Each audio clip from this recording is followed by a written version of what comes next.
Godlike Incorporated, and I'm here at Santos Party House in downtown Manhattan with Erik Rutan of Hate Eternal. Erik also runs Mono Recording Studios down in Florida. He's done a ton of amazing death metal albums down there, and you may also know him from being the guitar player in Morbid Angel. I know him from being the guitar player in Ripping Corpse back in the day in New Jersey at good old Studio One in North Newark, so I've seen them many times. And Erik's a big fan of the Maxon OD808, and he's running one in his rig here on, at the show.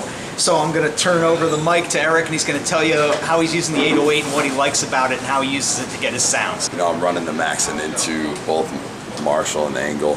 Right now I'm using the 2000 DSL with Angle Powerball. I love the JCM 800 with the Maxon, and how I got turned on to the Maxon in the first place is I've always been a fan of the Tube Screamer, the original. But I always felt like it sucked down a little bit of the low end and lost some of the body that I enjoy about the Marshall. A friend of mine turned me on to the Maxon OD808 Overdrive. Once I was able to put that in line, the first thing I noticed is that it didn't suck out all the low end of the body of what I love about the Marshall sound. I've always used passive pickups with the Marshall. I like the mid-range, I like the body. And that was the first thing I noticed about the Maxon, is that it didn't suck out the low end like most distortion pedals do. The second thing I liked about it is that I felt like it accentuated the mid-range, the high mids, you know, maybe 2 to 4K, with a little grit, but still keeping the cleanliness of what I like about my tone, and that's why I use Angle and Marshall. I like a clean, distinct tone, but a really heavy crunch. And the Maxon gives you pretty much everything. Gives you that certain edge that you don't get without it. And I've never really noticed that edge with any other pedal in the past. Once I started using the Maxon in my own rig, you know, I've turned on many of my other friends that I record with to the Maxon. And every record I do, pretty much, I'm always trying to say, hey, why don't we try this out on the tone? Because I feel like it's an accompaniment to any guitar sound. The Maxon really is a complete package, and it's the best overdrive I've ever heard. And I don't see myself ever using anything else but the Maxon, because everything I use it with sounds phenomenal. So not sucking out the low end, adding the great grit without coloring it in a bad way. It colors it with just accentuating the grit that's already there, in my opinion.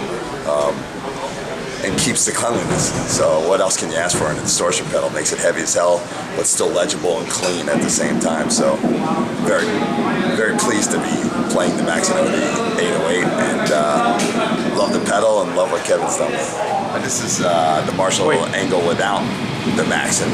It's full, but it's missing something.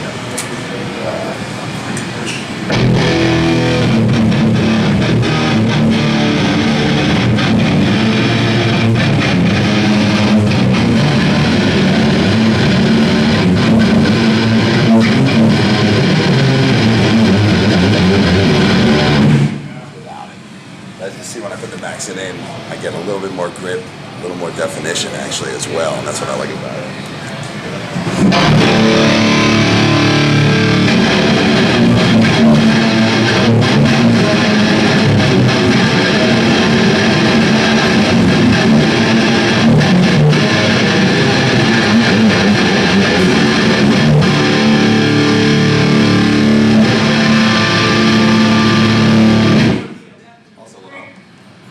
What I like a lot about the Maxon is the amount of sustain, and that's the thing. Like you check without it, you can hear it dies very fast without it, but you put the Maxon in there, man, I got so much sustain, I don't even know what to do with it, so I can hold the chord out forever. It's great for solos as well. It's a complete package. If anybody likes an overdrive, you should be buying a Maxon OD808. Because they don't know what they're missing if they don't get it. So there you have it. Erik Rutan, Hate Eternal, Maxon OD808, Marshall, and Angle. If you want to be brutal, you need the Maxon. So check us out online, www.godlike.com. This is Kevin from Godlike Incorporated signing off, telling you to go get some Maxon. Get it.